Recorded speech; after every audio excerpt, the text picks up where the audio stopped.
Welcome to the Tech Egg. Don't get scrambled. Enjoy the video. You start by confirming prerequisites and making the first API calls.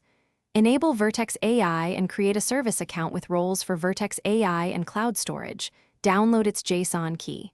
Once done, install and authenticate gCloud, set your project and region, and install the Google Cloud Client libraries for Python or Node.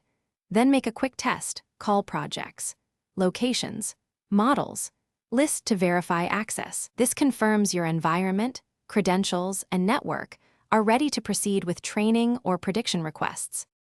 Next, you prepare data and run training. Upload cleaned CSV or TF record files to cloud storage and create a Vertex AI dataset object via the API. Import your data and start a training job using AutoML or a custom training pipeline. Once training completes, create a model resource from the trained artifact. Then deploy that model to an endpoint, choosing machine type and scaling options. You can specify min replicas and accelerator types. Make sure to monitor job status and logs to catch data or config errors. Finally, you perform predictions and wrap up with monitoring.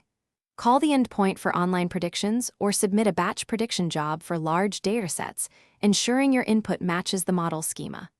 Once done, monitor metrics, logs, and quota usage in cloud monitoring and check IAM permissions if calls fail. If latency or errors appear, adjust machine types, replica counts, or input preprocessing.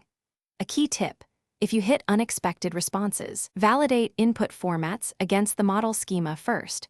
Most issues trace back to malformed payloads. Thanks for watching. Consider subscribing if I helped unscramble your problems.